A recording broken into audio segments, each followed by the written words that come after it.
2 मई को जो विद्यार्थी बायोलॉजी का एग्जाम देने जाने वाले हैं, जो इंटर में विद्यार्थी हैं, जो कपलमेंटल से एग्जाम दे रहे हैं, देख सकते हैं उनके बायोलॉजी का मेरे पास सेट एफ असली पेपर आ चुका है 2025 का। आप देख सकते हैं, मैं गारंटी के साथ कह रहा हूं कि 100% गारंटी के साथ कह रहा हूं कि यही आपका एकदम सेम प्रश्न आने वाला है। इस वीडियो को देखकर जाइए और 2 मई को जो आपके बायोलॉजी का एग्जाम होने वाला है क्लास 12 वाले बच्चों का, वो सारे के सारे सेम ऑब्जेक्टिव रंग कराएंगे। ठीक है, वीडियो को पूरा आप लोग देखिएगा, एक ऑब्जेक्टिव को बताऊंगा। देख सकते हैं मेरे पास सेट जो है ना आपका एफ आ चुका है। आप एग्जाम में जाओगे तो वहां पर आपको 70 गो ऑब्जेक्टिव मिलेगा और 35 गो ऑब्जेक्टिव को ओएमआर शीट के अंदर आपको भर कर आना होता है। एक एक प्रश्नों को देखिएगा और एक एक प्रश्नों को बारीकी से जानिएगा। देखो, पहला प्रश्न बोला है, निम्नलिखित में से किसके द्वारा ईख या गन्ने की बुआई की जाती है। यानी बताना है किन के माध्यम से गन्ने की चाहे ईख की बुआई की जाती है। तो तने के द्वारा, तने के टुकड़ों द्वारा जो ना गन्ने या ईख की बुआई की जाती है। आपको ऑप्शन बी सी हो जाएगा। ठीक है, अगला प्रश्न, एक एक प्रश्नों को देखते चलेगा। इंपॉर्टेंट आपका सारे प्रश्न सेम ही आने वाले हैं, सेम एकदम क्या करना है, एग्जाम में छाप कर चलाना है। दूसरा प्रश्न है, निम्नलिखित में से कौन SO2 के प्रदूषण से प्रभावित होता है। बताना है कि इनमें कौन प्रदूषण से जो ना मतलब सल्फर डाइऑक्साइड यानी SO2 के प्रदूषण से जो ना प्रभावित होता है, ये बताना है। चलो, 2 का जो करेक्ट आंसर निकलेगा आपका, ये हरित लौक निकल जाएगा। हरित लौक जो ना सबसे ज्यादा प्रभावित होता है। ठीक है, तीसरा प्रश्न है, देखो बता दूं कि जो विद्यार्थी अगर चाहते हैं कि सेम आपके एग्जाम में 100% लड़ने वाला ऑब्जेक्टिव या लॉन्ग मिले आपको, या आप पूरा सिलेबस का तैयारी करना चाहते हैं, या कपलमेंटल क्या आप आसानी से तैयारी करके अच्छे मार्क्स लाना चाहते हैं, तो दिए गए स्क्रीन पर व्हाट्सअप नंबर से आप लोग संपर्क कर लीजिए। ठीक है ना, यहाँ पर संपूर्ण आपका तैयारी कराया जाएगा। देखो, तीसरा प्रश्न बोला, निम्नलिखित में से कौन जन्म से लेकर मृत्यु के बीच की अवधि होता है, तो जीवन काल होता है। करेक्ट आंसर हो जाएगा आपका भी। 4 नंबर प्रश्न बोल रहा है कि निम्नलिखित में से किस हार्मोन के द्वारा सर्टोली कोशिका का नियंत्रण होता है। देखो, 4 नंबर प्रश्न में बोला सर्टोली कोशिका का नियंत्रण किसके माध्यम से होता है, तो आपका LH के माध्यम से होता है। करेक्ट आपका आंसर हो जाएगा ए। ठीक है, अगला प्रश्न देखते हैं 5 नंबर प्रश्न बोल रहा है कि निम्नलिखित में से कौन अपरा से होकर नहीं गुजरता है। बताना कौन जो है ना अपरा से होकर नहीं गुजरता है, तो अपरा से एल्कोहल नहीं गुजरता। करेक्ट आपका हो जाएगा ए। 6ठा प्रश्न बोल रहा है कि निम्नलिखित में से कौन नई प्रजातियों के निर्माण में महत्वपूर्ण कारक की भूमिका अदा करता है, तो वो कौन आपका है, तो आपका उत्परिवर्तन होता है जो नई प्रजाति बनाने का काम करता है। ठीक है, अगला 7वां प्रश्न को देखते हैं और समझते हैं हम लोग। 7वां प्रश्न देखिए क्या, सेम आपके प्रश्न आ जाने वाला है। ठीक है, बोले निम्नलिखित में से किसके वीवर को कोरक रंध्र के नाम से हम लोग जानते हैं। किसके वीवर को हम लोग कोरक रंध्र के नाम से जानते हैं, तो कंदूक को हम लोग जानते हैं। करेक्ट आपका आंसर हो जाएगा ए। अगला 8वां प्रश्न बोल रहा है कि निम्नलिखित में से कौन सा सही जोड़ा है। बताना कि इनमें कौन सही जोड़ा है, ये बताना है। तो इसका सही जोड़ा है ना ग्वाटीन और साइटोसिन के बीच ट्रिपल बंद होता है। आपका ऑप्शन सी से हो जाएगा। अगला प्रश्न देखते हैं 9 नंबर बोल रहा है निम्न में कौन घुलनशील RNA है, यानी कौन जो ना घुलनशील RNA है, तो आपका tRNA जो ना घुलनशील होता है। करेक्ट हो जाएगा डी। अगला प्रश्न देखिए आप यहाँ पर देखो, निम्नलिखित में से किस बंधन से DNA के न्यूक्लियोटाइड बंधे होते हैं, यानी कौन से बंधन में DNA के जो न्यूक्लियोटाइड बंधा हुआ होता है, तो आपका न्यूक्लियोटाइड जो बंधा हुआ होता है वो आपका हाइड्रोजन बंधन से बना होता है। ठीक है, अगला 11 नंबर प्रश्न क्या वो देखते हैं हम लोग। ठीक है, 11 नंबर प्रश्न क्या वो देखिए, जैसा एक एक बातों को आप लोग समझिएगा। 11 नंबर प्रश्न क्या वो देखिए। 11 नंबर प्रश्न बोले निम्नलिखित में से कौन समवृत्ति अंगों के उदाहरण है। कौन समवृत्ति अंगों के उदाहरण आपका है, ठीक है ना, कौन समवृत्ति अंगों के उदाहरण है, आपको ये बताना है। देखो ऑप्शन मतलब समवृत्ति मतलब क्या होगा, समजात अंग, समरूप अंग, ये आपका प्रश्न कर रहा है। ठीक है, मतलब क्या कर रहा है, ये प्रश्न आपका कर रहा है। ठीक है, तो देखो ऑप्शन दिया पक्षी एवं तितली के पंख, क्या दिया, पक्षी एवं तितली के पंख आपको दिया है। ठीक है ना, पक्षी एवं तितली के पंख आपको दिया हुआ है। तो देखो यहाँ पर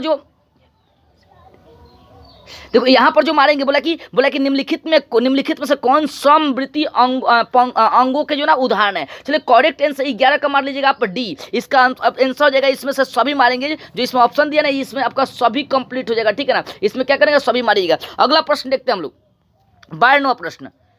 देखो स्क्रीन पर दिए गए व्हाट्सअप नंबर से आप लोग संपर्क कर लीजिए। ठीक है, वहां से संपूर्ण आपका तैयारी करवा दिया जाएगा। 100% सेम प्रश्न ये आने वाला है। निम्नलिखित में से किसके द्वारा जलकुंभी में परागण होता है। जलकुंभी में परागण किसके माध्यम से होता है, तो आपका इसमें हो जाएगा बी और सी। इसका मतलब कीट और हवा दोनों के माध्यम से हो जाता है। ठीक है, अगला प्रश्न लोग 13 नंबर देखते हैं। यहाँ पर बोल रहा है कि निम्नलिखित में से किसमें नर एवं मादा पुष्प एक ही पौधों में पाया जाता है। कौन ऐसा पौधा है जिसमें नर एवं मादा दोनों पौधा एक ही में पाया जाता है। चलो 13 का जो करेक्ट आंसर हो जाएगा बी, नारियल में दोनों में पाया जाता है, ठीक है, नर और मादा दोनों। अगला 14वां प्रश्न बोल रहा है कि निम्नलिखित में से किस ग्रह पर जीवन की संभावना है? वो कौन सा ग्रह है जिसमें जीवन की संभावनाएं है? तो वो आपको देखो बोला कि 14वां प्रश्न कौन से ग्रह पर जीवन की संभावना भी जताई जा रही है, तो वो ग्रह आपका कौन सा है? मंगल ग्रह है, जहां पर जीवन की संभावना जताई गई है। आगे देखो बोला पोमी कल्चर निम्नलिखित में किससे संबंधित है? जो पोमी कल्चर है वो निम्नलिखित में से किससे संबंधित है? तो आपका फल से संबंधित है, करेक्ट आंसर हो जाएगा बी। अगला प्रश्न देखिए बोला कि निम्नलिखित में से कौन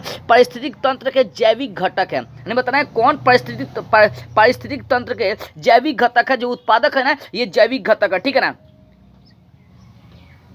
ठीक है। तो 16 का क्या मार लेंगे? डी मार लेंगे। अगला 17वां प्रश्न देखिए, बायोलॉजी का इंपॉर्टेंट प्रश्न, सेम आपके एग्जाम में ये आने वाला है। बोला निम्नलिखित में से कौन समुद्री मछली है? निम्नलिखित में बताना है कौन समुद्री मछली आपका है, तो समुद्री मछली कौन सा है? हिल्सा जो आपका समुद्री मछली है, ठीक है, करेक्ट मार लेंगे सी। अगला प्रश्न देखते हैं, एक एक प्रश्नों को देखिए और एक एक प्रश्नों को लिखते चलिए। 18वां प्रश्न आपका कह रहा है कि निम्नलिखित में से कौन कुनैन का स्रोत है? यानी कौन बताना है कि कुनैन का आपका स्रोत है, तो वो आपका सिनकोना जो ना कुनैन का स्रोत है। अगला प्रश्न देखते हैं, 19 नंबर बोला है कि काष्ठीय आरोही लताएं कहाँ पाई जाती है? काष्ठीय आरोही लताएं जो होता है ना, उष्ण कटिबंधीय वर्षा वन में पाई जाती है, ठीक है, 19 का सी मारेंगे। 20 नंबर प्रश्न बोला है निम्नलिखित में से किसका प्रयोग फसली पौधों में उत्परिवर्तन हेतु करते हैं? तो उत्परिवर्तन हेतु करते हैं वो आपका गामा किरण का प्रयोग करते हैं उत्परिवर्तन के लिए। आगे 21वां प्रश्न को देखिए, 21वां प्रश्न बोला है कि निम्नलिखित में से ट्यूबर द्वारा किसमें कायिक प्रवर्धन होता है? ट्यूबर के द्वारा किसमें कायिक प्रवर्धन होता है, ये बताना है। तो कायिक प्रवर्धन ट्यूबर जो होता है आलू में होता है, ठीक है, आपका ऑप्शन हो जाएगा सी।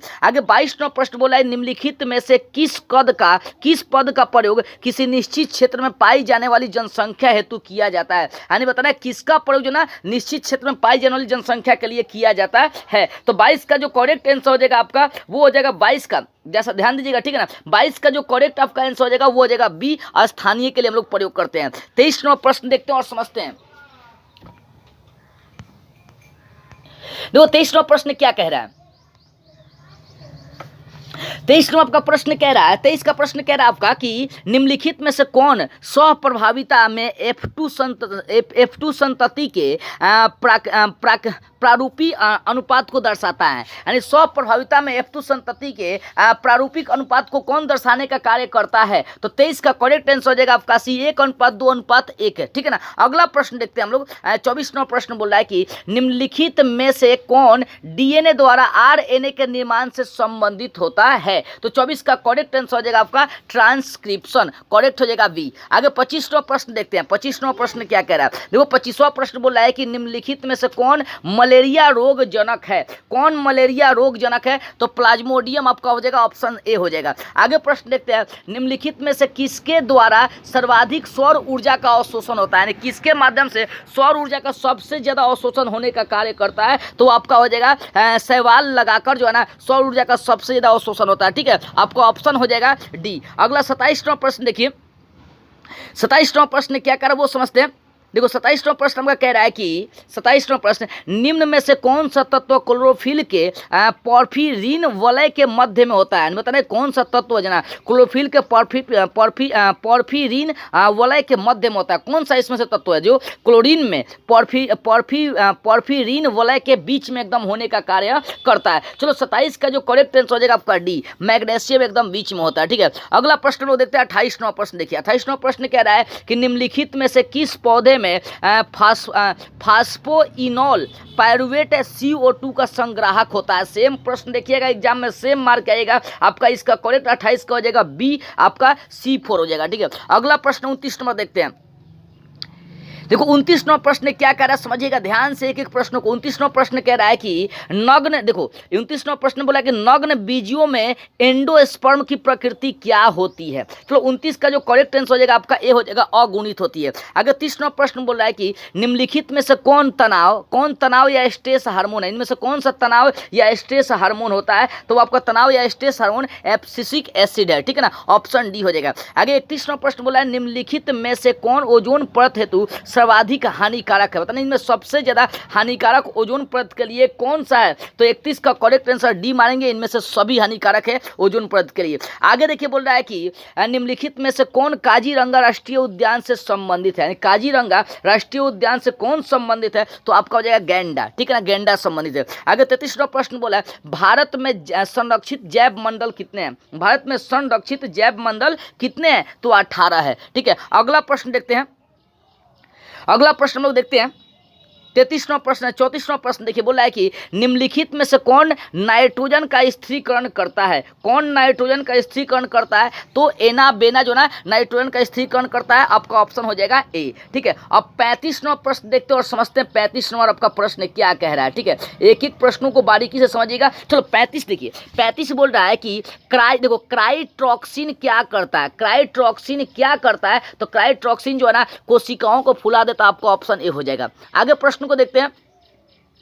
आगे 36वां प्रश्न देखिए जरा सा। 36वां प्रश्न कह रहा है आपका कि निम्नलिखित में से किसमें गुणसूत्र का एक अतिरिक्त जोड़ा पाया जाता है? किसमें गुणसूत्र का एक अतिरिक्त जोड़ा पाया जाता है? तो आपका ट्राइसोमिक में पाया जाता है, ऑप्शन ए होगा। आगे 37वां प्रश्न बोल रहा है कि निम्नलिखित में से किस विधि द्वारा कैंसर कोशिकाओं का विभाजन होता है? कौन सा विधि के माध्यम से कैंसर कोशिका का विभाजन होता है? चलो 37 का जो करेक्ट आंसर हो जाएगा आपका बी हो जाएगा, विषम सूत्री में, ठीक है। अगला प्रश्न 38 में देखते हैं, निम्नलिखित में से कौन आरंभिक कोडोन है? यानी शुरुआती कोडोन बताना है कि कौन है, तो शुरुआती कोडोन आपका AUG है, ठीक है। अगला प्रश्न 39वां देखते हैं। 39वां बोल रहा है कि बायोलॉजी शब्द का प्रतिपादन जो है ना किसने किया था? तो 39 का करेक्ट आंसर मान लीजिएगा ए अरस्तु ने किया था, ठीक है। अगला प्रश्न 40वां देख सकते हैं, बोला निम्नलिखित में से किसका संबंध पीली क्रांति से है? यानी बताना है किसका संबंध जो है ना पीली क्रांति से है? तो आपका पीली क्रांति तिलहन जो तो पीला होता है इसका तेल, ठीक है ना, तो ऑप्शन डी मानेंगे तिलहन। आगे 41वां प्रश्न देखिए क्या दिया है।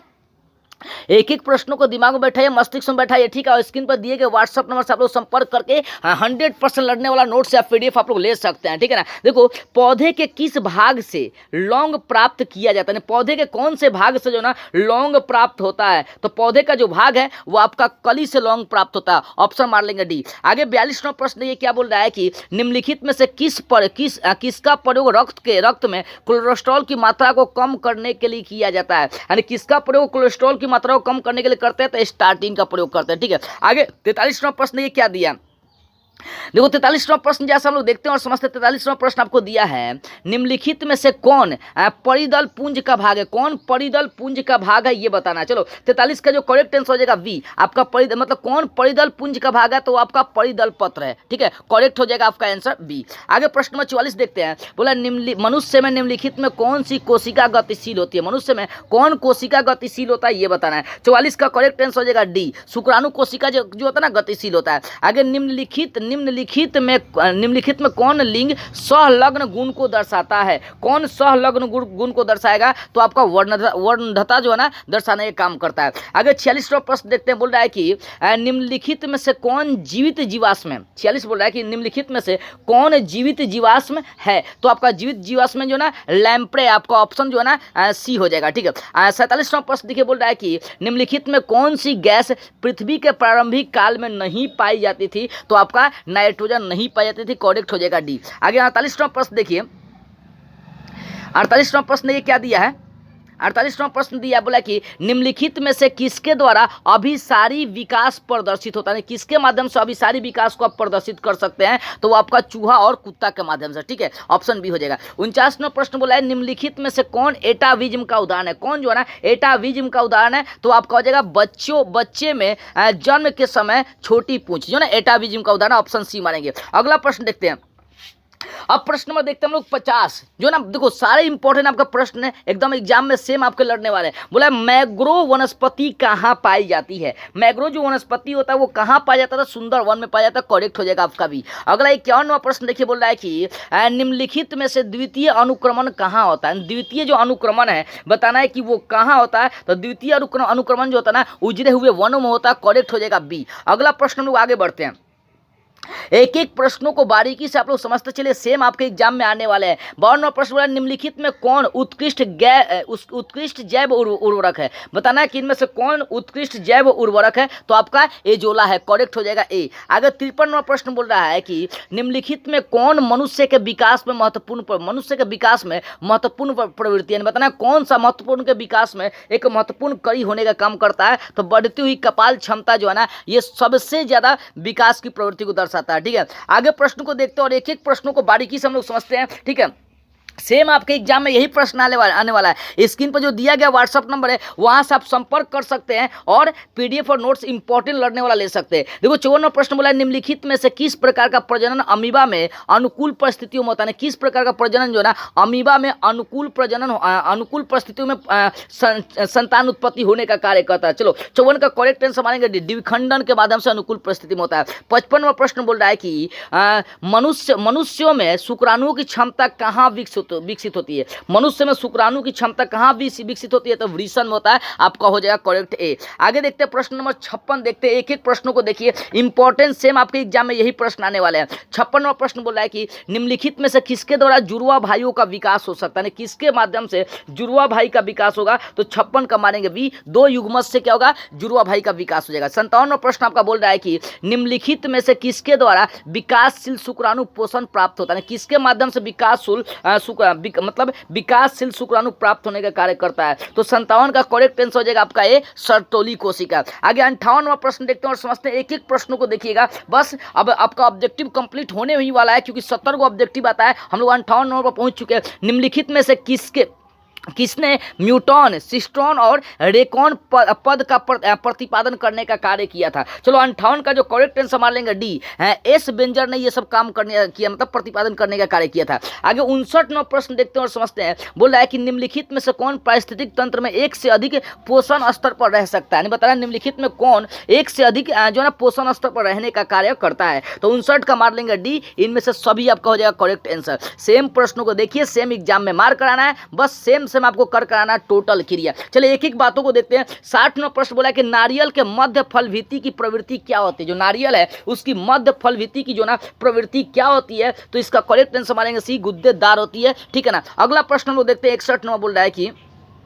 निम्नलिखित में से किसमें पुमंगों का निर्माण होता है, बताना किसमें जो ना पुमंग का निर्माण होने का कार्य करता है, तो 61 का ये मानेंगे पुंकेसर में क्या होता है, पुमंग का निर्माण होता है। 62वां प्रश्न बोल रहा है कि मनुष्य में संलग्न गुणसूत्रों की संख्या कितनी है, तो 46 है, करेक्ट हो जाएगा आपका ये। आगे 63वां प्रश्न देखिए, 63वां प्रश्न बोल रहा है कि निम्नलिखित में कौन गुणसूत्रों की मूल संख्या को दर्शाने का कार्य करता है, तो गुणसूत्रों की मूल संख्या को आपका 2n दर्शाने का कार्य करता है। ठीक है, आगे 64वां प्रश्न बोल रहा है, 64 नंबर, कि निम्नलिखित में से कौन लैक ओपेरन में बीटा गलैक्टोसिडेज कोडिंग करता है, मतलब कौन सा लैक ओपेरन में कौन बीटा गलैक्टोसिडेज कोडिंग का कार्य करता है, इनमें से कौन सा आपका लैक ओपेरन, उसका नाम बताना। चलो 64 का जो करेक्ट आंसर हो जाएगा आपका ए हो जाएगा जेड जीन। ठीक है, आगे 65वां प्रश्न देखते हैं, क्या दिया 65वां प्रश्न, बस आपका कंप्लीट होने वाला, सेम एग्जाम में जाएगा और सेम एग्जाम में छाप कराएगा। देखो बोला है कि निम्नलिखित में कौन यौन संचालित रोग है, तो गोनोरिया और सिल्पिस दोनों है, इसका मतलब ऑप्शन सी मार लेंगे। ठीक है,